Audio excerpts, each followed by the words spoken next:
नमस्कार। शुरुआत करते हैं बड़ी खबर के साथ। केंद्रीय गृह राज्य मंत्री अजय मिश्रा के बेटे आशीष मिश्रा को जेल भेज दिया गया है। रिमांड मजिस्ट्रेट दीक्षा भारती के घर पर पेशी हुई। 3 दिनों की न्यायिक हिरासत में भेजा गया है आशीष मिश्रा को। 11 तारीख को अब मामले की अगली सुनवाई होगी। कल देर रात तक पुलिस ने उसे गिरफ्तार किया। आशीष मिश्रा पर किसानों को कुचलने का आरोप है। गाड़ी से कुचलने से 4 किसानों की मौत हो गई थी।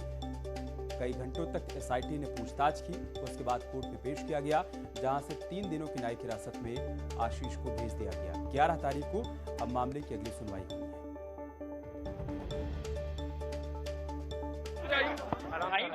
हमने तो रुक क्या जाए बताएंगे।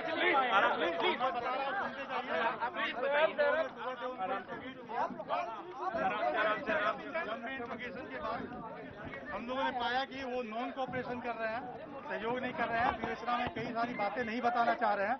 तो नॉन कोऑपरेशन, इवेजिव रिप्लाई, इन सब ग्राउंड पे हम उनको कस्टडी में ले रहे हैं, अरेस्ट कर रहे हैं। He will be produced before court और हम इसका सस्टेन कस्टोडियल इंट्रोगेशन आगे करेंगे। So why has it taken you 5 days and 12 hours to arrest a murder accused? Thank you.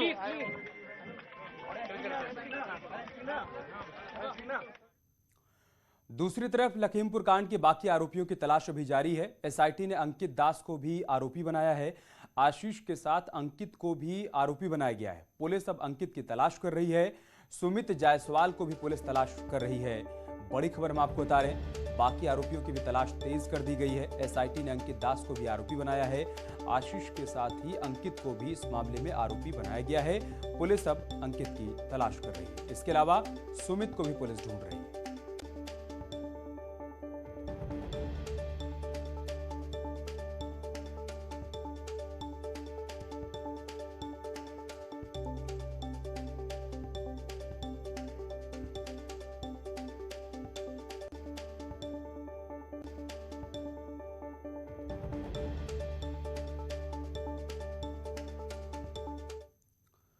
तो आखिरकार लखीमपुर हिंसा का मुख्य आरोपी आशीष मिश्रा गिरफ्तार कर लिया गया।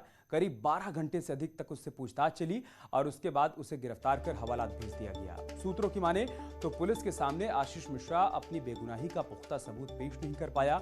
डीआईजी उपेंद्र अग्रवाल और आईपीएस सुनील सिंह की टीम उससे पूछताछ कर रही थी। शुरू में जांच कमेटी के सामने वो खुद को निर्दोष बताता रहा, लेकिन जांच कमेटी के कई सवालों का वो जवाब नहीं दे पाया। डीआईजी उपेंद्र अग्रवाल के मुताबिक वो जांच में सहयोग भी नहीं कर रहा था, जिसके बाद उसे गिरफ्तार किया गया। बता दें कि पुलिस के नोटिस के बाद भी वो शुक्रवार को पूछताछ के लिए पेश नहीं हुआ था। इसके बाद पुलिस ने दोबारा नोटिस भेजकर उसे शनिवार को पूछताछ के लिए तलब किया था। कई घंटों तक पूछताछ हुई और बाद में उसे गिरफ्तार किया गया।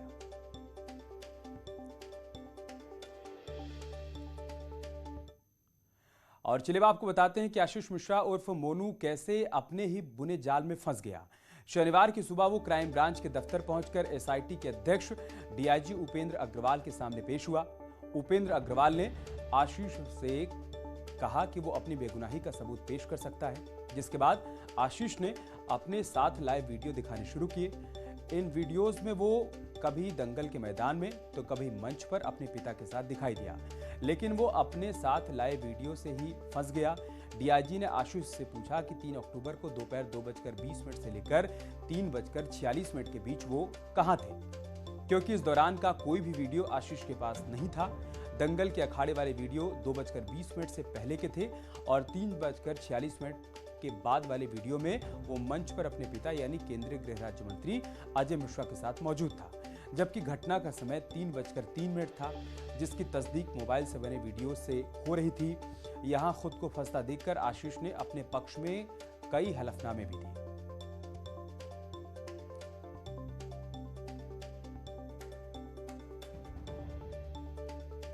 और इस खबर पर और अधिक जानकारी के लिए हमारे सहयोगी राजीव इस वक्त हमारे साथ जुड़ चुके हैं। राजीव, क्या अपडेट, क्या जानकारी आपके पास गिरफ्तारी के बाद से? देखिए, बीते शनिवार को करीब 12 घंटे से अधिक की पूछताछ के बाद केंद्रीय गृह राज्य मंत्री अजय मिश्रा के बेटे आशीष मिश्रा को पुलिस ने गिरफ्तार कर लिया है। इस दौरान कल जो आशीष मिश्रा है वो सुबह 10:40 पर पुलिस लाइन स्थित क्राइम ब्रांच के दफ्तर में पूछताछ के लिए पहुंचा था और उसके बाद से देर रात 12 बजे तक उससे लगातार एक के बाद एक सवाल किए जाते रहे, लेकिन वो लेकिन वो जांच में सहयोग नहीं कर रहा था। और कई ऐसे बड़े सवाल थे जिनका जवाब देने से भी बच रहा था। उसमें जो सबसे बड़ा अहम सवाल था कि आखिर जब घटना हुई तो उस वक्त वो कहां पर था, क्या वो उस घटना के वक्त घटनास्थल पर मौजूद था। जब उससे पूछा गया तो वो ये मना करता रहा कि जब वो घटना हुई तो वो वहां पर नहीं मौजूद था। लेकिन जो साक्ष्य पुलिस के पास मौजूद थे, जो सबूत मौजूद थे, जो गवाह मौजूद थे, वो ये कह रहे थे कि नहीं, आशीष मिश्रा मौके पर ही मौजूद था।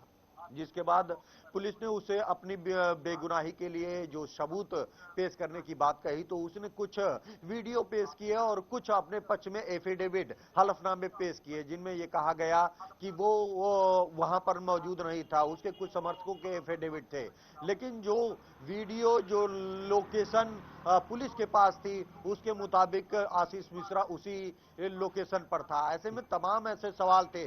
दूसरा जो सबसे बड़ा सवाल था कि जब जो मुख्य अतिथि वहां पर पहुंचने वाले थे उनका मार्ग डाइवर्ट कर दिया गया था और वहां पर किसान कृषि कानून के खिलाफ प्रदर्शन कर रहे थे, इसकी जानकारी आपको थी और सैकड़ों की संख्या में किसान मौजूद थे। तो फिर क्या कारण था कि आप डाइवर्ट मार्ग से न जाकर उस मार्ग पर गए जहां पर किसान पहले से ही आक्रोशित थे और प्रदर्शन कर रहे थे। आशीष मिश्रा इसका भी कोई संतोषजनक जवाब नहीं दे पाया। इस दौरान उससे यह भी पूछा गया कि जो फायरिंग की बात आ रही है और आपकी गाड़ियों में कारतूस मिले हैं, वो कहां से आए। ये जो कारतूस थे ये 315 बोर के थे और 315 बोर का जो लाइसेंस है न तो वो आशीष के पास है और न ही उसके दोस्त अंकित दास के पास है।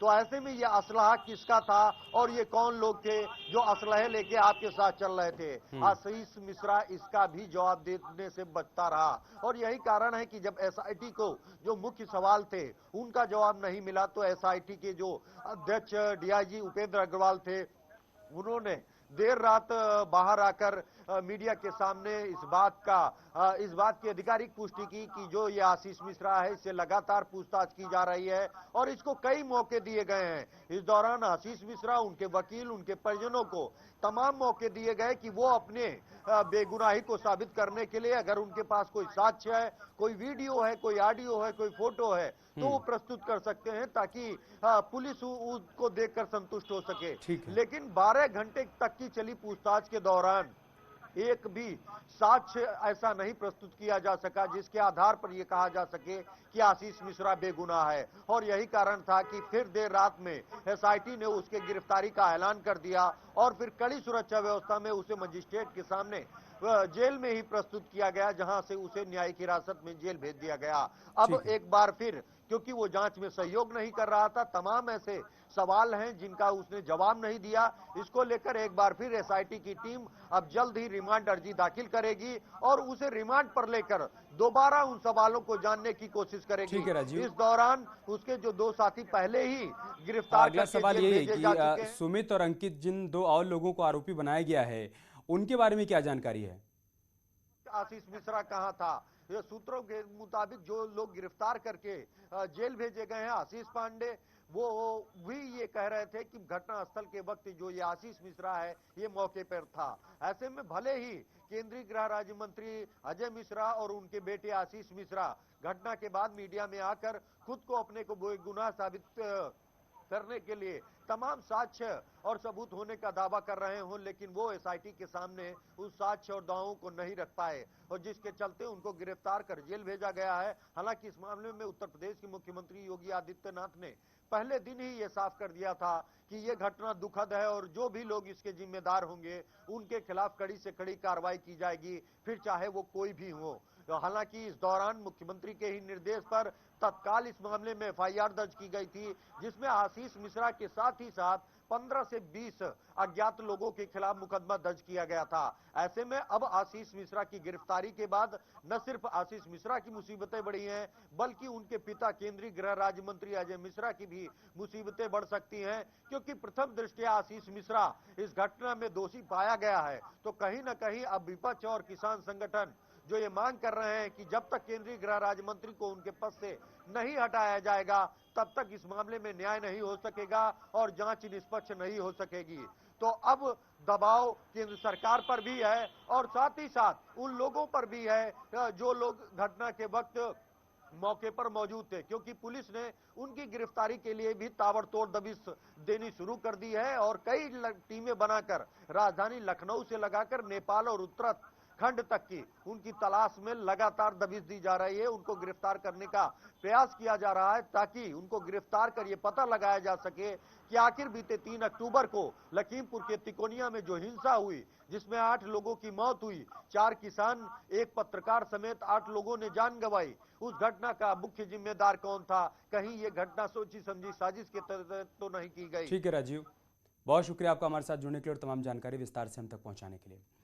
उधर कांग्रेस ने इस गिरफ्तारी का पूरा क्रेडिट प्रियंका गांधी को दिया है। प्रियंका गांधी की आवाज के आगे बीजेपी सरकार को झुकना पड़ा, ये कहा गया है कांग्रेस की तरफ से, और मंत्री के बेटे को गिरफ्तार करना पड़ा। पार्टी ने केंद्रीय गृह राज्य मंत्री अजय मिश्रा को बर्खास्त करने की मांग की है।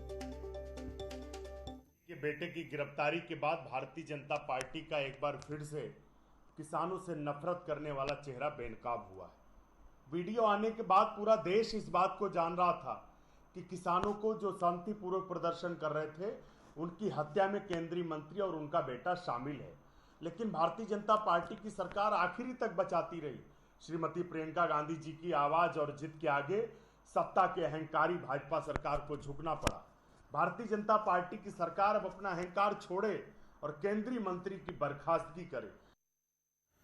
कांग्रेस महासचिव प्रियंका गांधी आज वाराणसी के दौरे पर रहेंगी और यहां से उत्तर प्रदेश चुनाव का शंखनाद करने वाली हैं।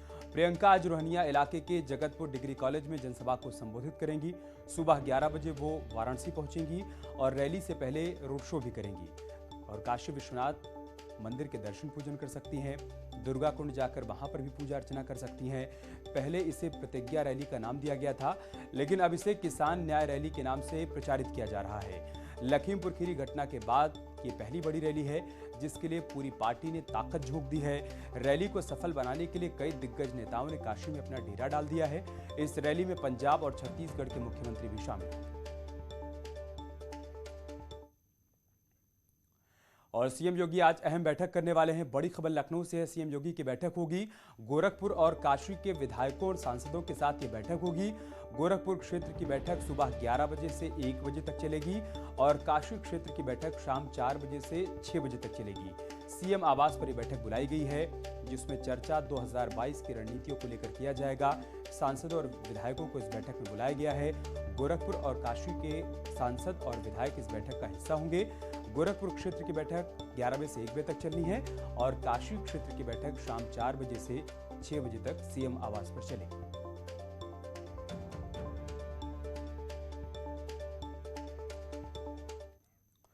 और अब खबर लखनऊ से, जहां पर रफ्तार का कहर देखने को मिला है। बस और ऑटो की टक्कर में 12 लोग घायल हो गए हैं। एक ही परिवार के सभी लोग घायल हुए हैं। घायलों में 2 की हालत गंभीर बनी हुई है। बाराबंकी डिपो की बस से टक्कर हुई है और हादसे के बाद बस ड्राइवर मौके से फरार हो गया है। हादसे के बाद की तस्वीरें हम आपको दिखा रहे हैं। घायलों को फौरन अस्पताल में भर्ती करवाया गया। बताया जा रहा है कि ऑटो में सवार सभी 12 लोग एक ही परिवार के सदस्य हैं और इनमें से 2 की हालत बेहद गंभीर बनी हुई है। सभी का इलाज चल रहा है। बाराबंकी डिपो की बस से ऑटो की टक्कर हुई है और इस हादसे के बाद बस का ड्राइवर मौके से फरार हो गया।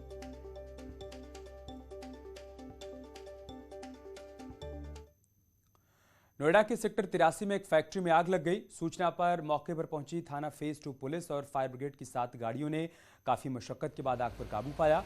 इस हादसे में कोई जनहानि नहीं हुई है। आग लगने का कारण शॉर्ट सर्किट को बताया जा रहा है। इस फैक्ट्री में फर्नीचर बनाने का काम हो रहा था और आग केमिकल और पेंट के चलते फैल गई।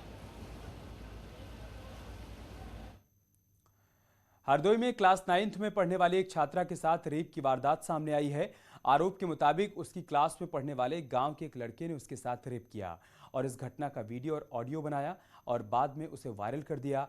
ऑडियो वायरल होने के बाद पूरे मामले की जानकारी परिजनों को हुई, जिसके बाद छात्रा पुलिस के पास पहुंची और शिकायत की गई। पुलिस ने आरोपी छात्र के खिलाफ मुकदमा दर्ज कर छात्रा को मेडिकल जांच के लिए भेजा और आगे की कार्रवाई शुरू कर दी है।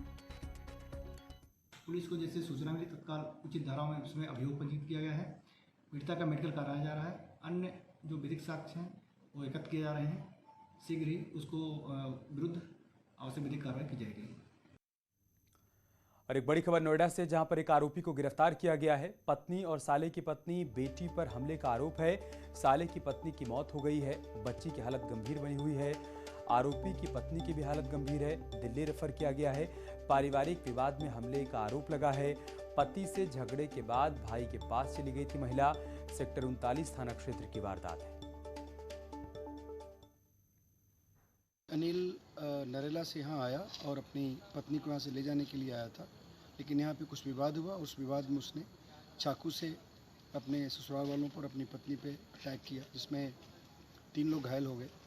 एक उसकी अपनी पत्नी और उसके साले की वाइफ और उसकी साले की जो एक छोटी बेटी थी। ये तीनों लोग यहाँ घायल हो गए थे। तत्काल इन लोगों को हमने यहाँ अस्पताल पहुँचाया। वहाँ पर जो इसके साले की वाइफ थी उसकी डेथ हो गई है। बाकी जो इसकी पत्नी है उसकी भी हालत चिंताजनक है। उसको हम लोगों ने यहाँ से दिल्ली रेफ़र कराया है। और बाकी इसमें जो अनिल है उसको हम लोगों ने गिरफ्तार कर लिया है। नवरात्र में इन दिनों जगह जगह भगवान राम की लीलाओं का मंचन किया जा रहा है, लेकिन सहारनपुर के खेड़ा अफगान में रामलीला के मंच पर अश्लील डांस परोसा जा रहा है। खेड़ा अफगान में शिव मंदिर के अंदर रामलीला का आयोजन किया जा रहा है, लेकिन रामलीला के मंच पर धर्म के नाम पर अश्लीलता परोसी जा रही है। इस डांस का एक वीडियो सोशल मीडिया पर वायरल हो रहा है, जिसमें 2 महिला डांसर अश्लील डांस करती हुई दिखाई दे रही हैं। कानपुर के मनीष गुप्ता हत्याकांड से जुड़े एक बड़ी खबर आई है। प्रशासन ने इस हत्याकांड से जुड़े आरोपियों के खिलाफ इनाम घोषित कर दिया है। दरअसल गोरखपुर के एक होटल में व्यापारी मनीष गुप्ता की हत्या करने का मामला सामने आया था, जिसमें 6 पुलिस वालों के शामिल होने की खबर है। फिलहाल इस मामले में प्रशासन ने 6 पुलिस वालों के खिलाफ 25-25 हजार रुपए का इनाम घोषित किया है और इनकी गिरफ्तारी के लिए यूपी एसटीएफ लगातार दबिश भी दे रही है, ताकि आरोपियों को गिरफ्तार किया जा सके। फिलहाल इस मामले में अब तक कोई भी आरोपी गिरफ्तार नहीं हो पाया है। रुक रहे छोटे से ब्रेक के लिए, जल्द लौटेंगे कुछ और खबरों के साथ।